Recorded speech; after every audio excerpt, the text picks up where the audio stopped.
বাঙালি হিজড়া কিছু কিছু আছে না, বাঙালি হিজড়া কিছু কিছু আছে দেখবেন মানুষের পিছনে কথা বলে।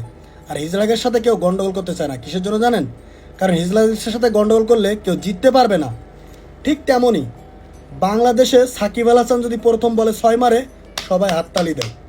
আর যদি দ্বিতীয় বলে আউট হয়ে যায়, সবাই জুতো মারতে যায়, গালাগালি করে। একটা বড় ভাবে না এর আগে পরে যে খেলাগুলো সে খেলছে সে তো ভালো খেলছে।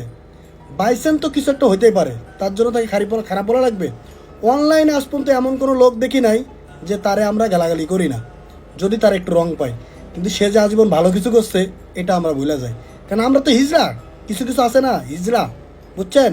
এদের তো খাইয়ে দেওয়া কোনো কাজ নাই, শুধু মানুষের পিছনে পড়ে থাকে। আমরা বাংলাদেশে যদি অতিরিক্ত ভালোই হইতাম তাহলে আমাদের দেশের আজকের এই পরিস্থিতি হইতো না কোনোদিনও।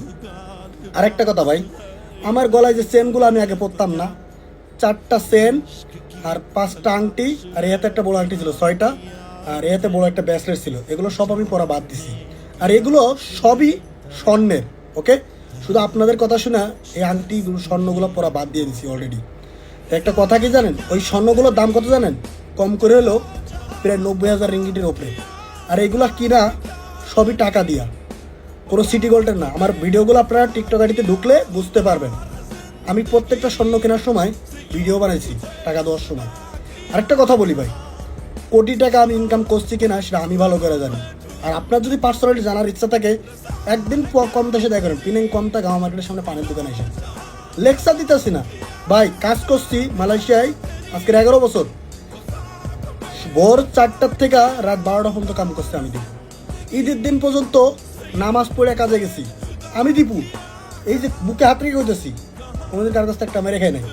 অনলাইনে মাল বিক্রয় করি, ঠিক আছে ভাই, যেটা নিজ মাল মানুষ নিছে টাকা দিছে। আজ পর্যন্ত কেউ বলতে পারবে না কারোর কাছ থেকে আমি দিব একটা মেরে খাইছি।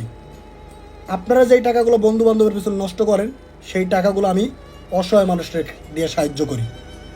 আমি আজ পর্যন্ত দীপু একজন অসহায় মানুষকে ভাত না দিয়া, ভাত না খাওয়াইয়া আমি দীপু কোনদিন ভাত খাইনি।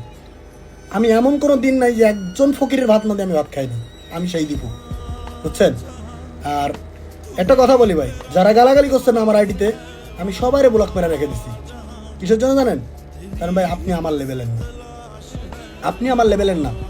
আর আমি ভাই একটা দুটো কাজ করি না, মাল ডেলিভারি করি। আমার পেঁয়াজ, রসুন, শাক, সবজি, এই ব্যবসাগুলো আমার নিজের, ওকে?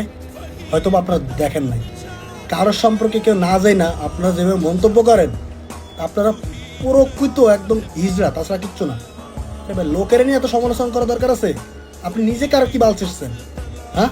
আর যদি বিশ্বাস নাই, আমার আইডিতে ঢুকা, আমার টিকটক আইডিতে ঢুকবেন, ঢুকলে বুঝতে পারবেন যে আমি কি করি আর কি করছি। আমার আইডিতে দীপু পিনেং 13 দেখবেন, প্রায় 6 লাখ ফলোয়ার হইতে গেছে। ওই আইডিতে ঢুকবেন, ঢুকলে আমার ভিডিওগুলো দেখলে বুঝতে পারবেন যে আমি কীভাবে পরিশ্রম করি আর কিভাবে টাকা ইনকাম করছি, ওকে? এখন হয়তো আপনারা আমার কাজের ভিডিও দেখেন না। আমি এখন কি করছি জানেন? আমাদের এলাকা থেকে একটা ছেলে আইছিল, আমার মাল ডেলিভারির কাজটা আমি তারে দিয়ে দিছি। আর পুরো মানে অর্ডারটা নেওয়াটা সব আমি নিজে হ্যান্ডেল করি, বুঝছেন? যাতে সে তার ফ্যামিলিটা চালাতে পারে। তার উপকারের কারণে আমি আমার কাজটা ছেড়ে দিছি, আমার কাজ ছেড়ে দিয়ে আমি তারে দিছি।